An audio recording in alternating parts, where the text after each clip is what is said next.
The Abe Carver bombshell, James Reynolds, the Soapy podcast, and the great migration to beyond the gates. Hold on to your wigs. Soap Nation, put down that cup of coffee and pause whatever you are doing because we have a situation. A massive situation. We need to talk about the godfather of Salem. The one, the only, James Reynolds. Yes, our beloved Abe Carver from Days of Our Lives. For over 40 years, he has been the moral compass of Salem. But are the tides turning? Is the unimaginable actually possible? Recently, James sat down for a very revealing chat. And the way he spoke about the new CBS powerhouse Beyond the Gates has the rumor mill absolutely spinning out of control. Are we looking at a simple compliment from a veteran actor? Or was this a subtle audition tape? Could Abe Carver be trading the mishaps of Salem for the opulent drama of the DMV? Is James Reynolds preparing to pack his bags and defect to CBS? Today, we are breaking down every single word, every breath, and every hidden meaning behind his appearance on the Soapy podcast. We are going to analyze his history with black soap operas, his theory on the black middle class, and I'm going to give you my wildest theory on how this legend could shake up the entire daytime landscape. You do not want to miss this deep dive. Let's get into the drama. The Soapy Summit. Context is king. Okay, let's set the stage before we dissect the tea. If you haven't listened to the Soapy podcast yet, what are you doing with your life? It is hosted by the fabulous Greg Reichardt, who plays the chaotic Leo Stark on Days, and the stunning Rebecca Buddick, who we now know as Dr. Taylor Hayes on the bold and the beautiful. Now, usually, these podcasts are just friendly banter, a little behind-the-scenes fluff. But this episode, this was different. They brought in the Titan, James Reynolds. Here is why the dynamic matters. You have Greg, who represents the modern, chaotic energy of soaps. You have Rebecca, representing the polished glamour of the CBS lineup. And then you have James, the historian, the anchor. When these three sat down, the conversation naturally drifted toward the hottest topic in our industry right now: Beyond the Gates. But here's where my radar started pinging. Usually, actors from rival networks are polite but distant about other shows. You know, the standard though. I wish them well via talk. But James wasn't just polite. He was passionate. He was invested. And that, my friends, is where our story begins. When a man who has anchored NBC's and now Peacock's biggest drama for decades starts glowing about the competition, you have to ask yourself, why? What is pulling him toward the gates? 2. The Lost History. Generations vs. PTG. To understand James Reynolds' fascination with Beyond the Gates, we have to hop in our time machine. We have to go back to 1991. I know, some of you weren't even born yet. But stay with me. Before Abe Carver became the absolute patriarch of Salem, James Reynolds was part of a groundbreaking, yet criminally short-lived experiment called Generations. If you are a true soap historian, you know that Generations was the blueprint. It was the first soap to feature an African-American family, the Marshalls, as a core, foundational pillar from day one, not just as sidekicks to white characters. James played Henry Marshall, and let me tell you, Henry Marshall was not Abe Carver. Abe is by the book, a dedicated public servant, a man of the law. Henry Marshall was a tycoon. He was powerful. He was ruthless when he needed to be. And he wore suits that cost more than my car. Why does this matter? Because when James looks at Beyond the Gates, he isn't just seeing a new show. He is seeing the spiritual successor to the work he started over 30 years ago. He is seeing the promise of Generations finally being fulfilled in 2025. During the podcast, James made a comparison that gave me chills. He explicitly linked the DNA of Generations to Beyond the Gates. He noted that both shows feature a predominantly black cast, but specifically focus on success, legacy, and power. This is a man who has been waiting 3 decades for the industry to catch up to where he was in 1991. That kind of longing, that kind of connection, it breeds a desire to be part of the magic. 3. The analysis. Reynolds on class and race. Let's get into the specific quotes because James dropped some serious sociological philosophy on us. When Greg and Rebecca asked him about BTG, James said, and I'm paraphrasing here, that he feels great about it because it shows the black middle-class life. He went deeper, saying, often we don't see the black middle class. Shows that deal with this usually deal with one aspect of experience and then another aspect of experience. Let's unpack that. What is James really saying? He is critiquing the industry he loves. For years, daytime fan Hollywood in general has pigeonholed black narratives into two categories: struggle or comedy.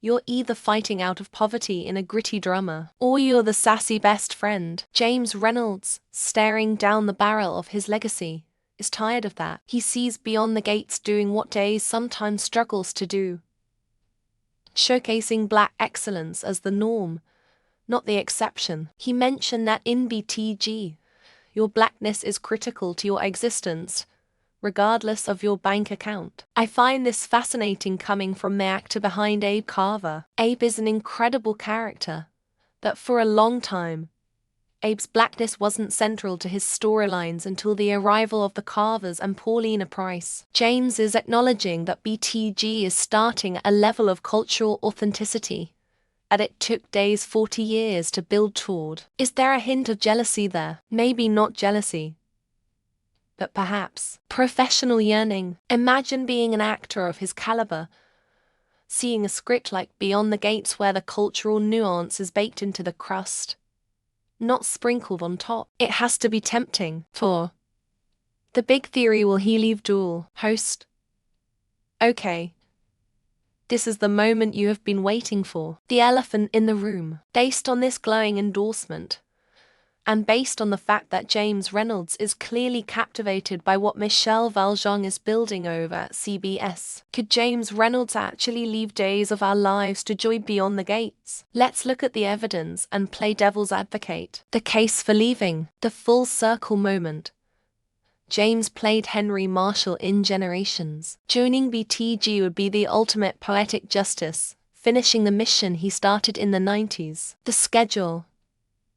Days films at a breakneck pace. We know they bang out episodes like a factory. Maybe, at this stage in his life, James wants a change of pace. BTG is fresh. It's new. It has that prestige drama vibe. The creative itch. After 40 years of being the police commissioner and mayor, how many more stories can Abe Carver really tell? We've done the amnesia. We've done the fake death. We've done the long-lost children. Maybe James wants to sink his teeth into a character like Henry Marshall again, a shark, a villain, a patriarch with the dark side. The case against leaving. Job security. Let's be real. James Reynolds is Days of Our Lives. He is tenure. He probably has the best parking spot on the lot. Leaving a steady gig for a startup show, even a promising one, is a massive risk. Abe and Paulina. The chemistry between James and Jackie Harry Paulina is cold. It has revitalized his character. Would he really walk away from that on-screen marriage right now? Loyalty. James has stuck with Days through budget cuts, network changes, and the move to streaming. He is a loyal soldier. But here is my wild theory. What if he doesn't have to choose? What if we are looking at the first massive crossover event? Imagine this. The Duprees family in Beyond the Gates has political connections. Who is a prominent political figure in the soap universe? Mayor Abe Carver. James Reynolds hinted at the fluidity of the soap world in the podcast. He joked about being a billionaire or just a regular person, but emphasized the shared experience. I don't think James will quit Days cold turkey, but I firmly believe he is lobbying consciously or subconsciously for a guest star. And let me tell you, if CBS and Peacock could play nice, seeing Abe Carver walk into the Fairmont Crest Hotel, the internet would break. It would be the Avengers Endgame of daytime TV. 5. The guest star proposition. Let's go deeper into this guest star theory, because I think this is where the reality lies. James joked in the interview, when asked if we could see him at the Fairmont Crest, The answer was vague. Hard to say. Anything is possible. Translation: call my agent. I have a vision for this. We know Beyond the Gates is set near Washington, D.C. Maryland. Salem is, well, Salem is in the Midwest somewhere, allegedly Illinois. Politically, it makes sense for Mayor Carver to visit D.C. Could you imagine James Reynolds stepping onto the BTG set?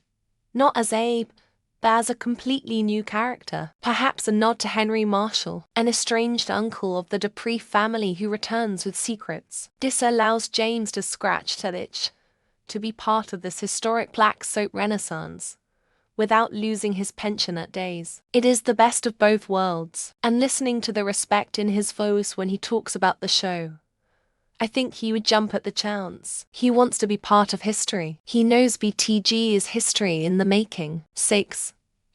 The impact of his words. Even if James Reynolds never sets foot on the BTG set, we cannot underestimate the power of this interview. You have a legend from a rival show telling his fanbase, "This show is important. This show is authentic. This show is lovely." That is huge. Soap fans are tribal. We pick our teams. General Hospital fans fight with Y&R fans. Days fans are in their own world on Peacock. For the Dean of Days to reach across the aisle and bless Beyond the Gates, that gives permission to the die-hard Days fans to tune into CBS. He is effectively saying, if you love me, you will love this. He specifically praised how the show handles the middle-class existence. This tells me that James watches the show not just as an actor, but as a fan. He is analyzing the lighting, the writing, the wardrobe. He is seeing the dignity given to the characters. When he said, "I think Beyond the Gates shows that in a terribly interesting and lovely way," that was a seal of approval that money cannot buy. That is respect. 7. Conclusion. The final verdict. So, to wrap this up, is James Reynolds leaving Days of our lives? My head says no. He is too integral to the fabric of Salem. He is the rock that anchors that crazy town. But my heart hears the excitement in his voice. My heart hears a man who remembers the glory days of generations and sees a second chance at that legacy in Beyond the Gates. I predict we haven't heard the last of this. I predict that behind the scenes, conversations are happening. Maybe not for a permanent move, but James Reynolds has made it clear. He sees Beyond the Gates, he respects it, and he feels a kinship with it. And in the world of soaps, where never say never is the golden rule, I'm keeping my eyes peeled. If Abe Carver suddenly announces a business trip to the East Coast in the next few months, you heard it here first. What do you think? Am I crazy? Do you think James sounds like a man looking for a new job, or just a supportive colleague? Would you want to see Abe Carver trade places and mix it up with the Duprees? And hey, if he did move, who would take over as mayor of Salem?